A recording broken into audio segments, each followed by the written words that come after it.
Hola familias, bienvenidos realmente a este nuevo espacio. Llevo algún tiempo pensando en este video porque es una de esas cosas que uno no analiza tanto y que creo que culturalmente nos han metido tanto en la cabeza que nos cuesta mirar el otro lado. Entonces hoy quiero darnos un tiempo para hablar sobre qué quiere decir esto de los malos comportamientos. Y lo pongo realmente un poco entre comillas, porque creo que hay mucho de cultural en este tema. Nuestra cultura se ha acostumbrado a poner todo lo que nos pasa, todo lo que hacen los niños, los adultos, los demás en es bueno o es malo. Y resulta que cuando analizamos muchas veces lo que pasa y muchas de las situaciones de nuestros hijos y de la sociedad, pues encontramos algo importante. Y es que muchas veces lo que hacemos tiene determinadas intenciones.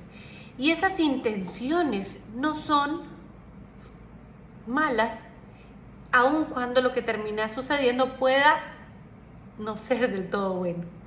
Ahora hablemos del comportamiento de nuestros hijos. Muchas de estas conductas que ponemos malos comportamientos son en realidad un llamado de nuestros hijos. Y un llamado que generalmente está orientado a dos posibilidades. La primera es decir, necesito atención, mamá, no estoy suficientemente conectado. Por favor, ayúdame a conectarme contigo, que tú eres mi figura primaria, o con papá. Y el segundo, la segunda llamada que nos dice nuestro hijo cuando tienen estos malos comportamientos considerados por nuestra sociedad, es que nos dice, mamá, todavía no sé hacerlo, no tengo las habilidades para hacerlo, no sé cómo conseguirlo, ayúdame a conseguirlo.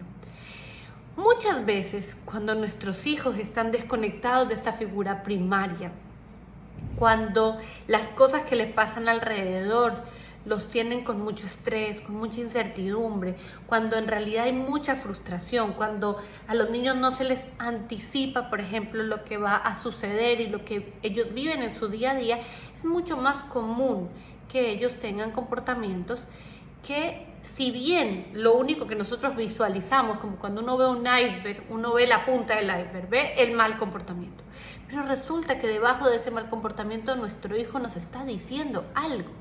Ahí hay algo que nos dice, nuestro hijo nos está diciendo, mamá, algo me pasa, tengo emociones muy fuertes y no sé cómo regularme. Nuestro hijo nos está diciendo, mamá, necesito conexión, por favor, dame tiempo, tengamos un momento de conexión especial. O nuestro hijo nos está diciendo también, mamá, no tengo las habilidades para hacer esto y esto me frustra, me preocupa. Entonces, cuando miremos, y aquí vuelvo a hablar lo que ya les he dicho en varios videos, la compasión. Volvamos a mirar de manera compasiva este mal comportamiento. Miremos y analicemos cuál es el desarrollo de mis hijos, cuáles son sus capacidades según la etapa de desarrollo en la que está, cómo está su procesamiento sensorial, qué pasa, cómo maneja él todos los estímulos que le llegan el día a día. Revisemos también cómo están sus emociones. ¿Realmente en casa acompañamos las emociones? ¿Permitimos y promovemos una conciencia emocional? Estamos trabajando y nuestro hijo va teniendo un proceso de memoria y de atención que le permite ir aprendiendo. Entonces, cuando dejamos de mirar en este gran iceberg solo la punta, somos capaces de entender que muchos de los malos comportamientos de nuestros hijos no son más que avisos de ellos, de ayuda, de auxilio, de mamá, por favor, te necesito. Cuando entendemos esto y entendemos desde una mirada compasiva que este mal comportamiento y este buen comportamiento nos habla de lo que pasa en el interior de nuestros hijos y que nuestra mirada en realidad desde la intención y desde la compasión es acompañar a nuestros hijos para que puedan sentirse plenos, para que puedan darse cuenta y ir adquiriendo las habilidades que necesitan para la vida. Ahora veamos, muchas veces entre las creencias y los mitos que tenemos en torno a los niños y a la crianza, dicen, no, es que él quiere portarse mal. y los niños muchas veces no quieren portarse mal, pero no tienen otro mecanismo para hacerlo, no saben tampoco cómo manejar sus emociones, no han podido descubrir todavía cómo regularse y están todavía aprendiendo a entender el mundo. Es como si a nosotros nos llevaran un día y nos llevan a un planeta nuevo. No conocemos nada, no sabemos el lenguaje, no sabemos, por ejemplo, que ellos comen parados, no sabemos, por ejemplo, que para ellos es indelicado que una persona se siente en el momento de comer, por ejemplo, y nosotros lo hacemos. Todos lo van a considerar un mal comportamiento, pero mi intención no ha sido el mal comportamiento. No sé cómo hacerlo, porque no conozco todavía cómo funciona. Nuestros hijos están en este proceso de apropiarse de la cultura, y allí está nuestro gran trabajo como papás, como mamás y como educadores.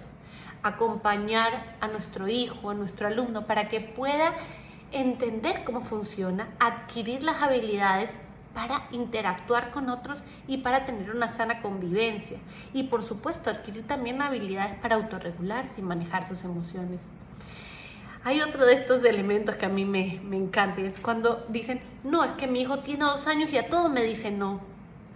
Quiero decirles que este mal comportamiento de no quiero, mío, en realidad es un proceso hermoso de individuación que está haciendo nuestro hijo. Él está descubriendo su ser como único, como propio, como separado de su mamá, y para esto va de alguna manera empezando a poner su propio deseo, su propia intención.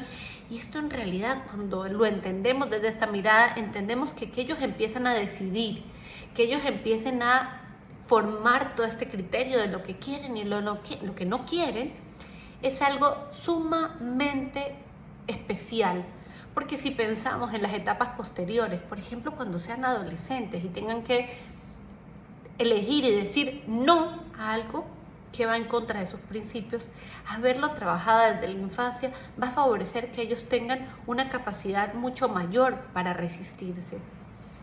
Ahora, ¿qué pasa también a nivel cerebral? Y esto a través de muchos estudios hemos podido llegar a conocerlo, y es que los niños en realidad hasta cerca de los 4 años y medio, 5 años, y algunos un poquito más, les cuesta resistir ciertos impulsos. Y es un tema madurativo. Entonces muchas veces esto que decimos malos comportamientos son en realidad elementos a nivel del desarrollo cerebral de nuestros hijos que todavía no se han conseguido. Hay otro de estos malos comportamientos, las pataletas. Cuando nuestro hijo está en pataleta no se está comportando mal.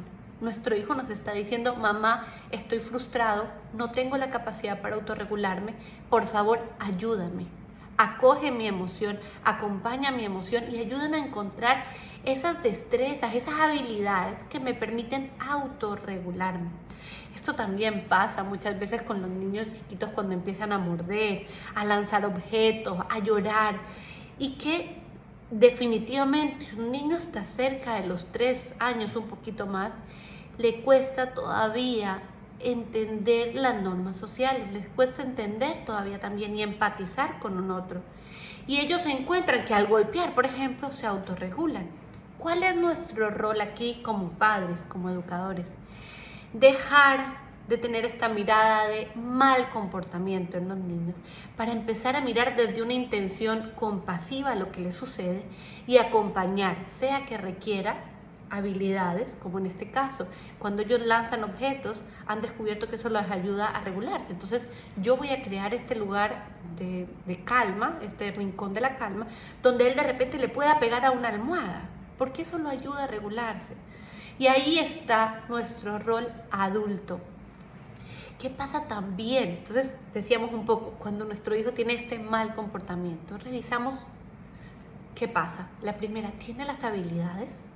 Le he enseñado repetidas veces, dicen que se necesitan 1000 repeticiones, entonces repetidas veces para que adquiera la habilidad. ¿Realmente mi hijo y yo tenemos espacios de conexión? ¿O mi hijo me está pidiendo, mamá, conecta conmigo? Y finalmente, mi hijo tiene o sabe cómo manejar, tiene capacidades para regular las emociones cuando tiene mucho estrés, mucha incertidumbre. ¿Y qué hago yo para que mi hijo no viva en un entorno con grandes dosis de estrés o de incertidumbre? Anticipo, acompaño, valido. Entonces, hoy quiero desmantelar realmente esta idea de la cultura, de los malos comportamientos en la primera infancia y llevarnos realmente a que repensemos la importancia que tiene como padres, como educadores, como cuidadores, conocer el desarrollo infantil, conocer cómo funciona el cerebro y mirar con una intención compasiva los comportamientos de nuestros hijos. Así que los invito a hacer esto. Gracias realmente a todos los que nos acompañan y bueno, estén pendientes porque aquí hay mucho que tenemos que desmantelar de la cultura y que tenemos que repensar, rediseñar para realmente transformar la sociedad un día a la vez. Gracias a todos los que nos siguen y bueno, bienvenidos a los que se están integrando a esta nueva tribu.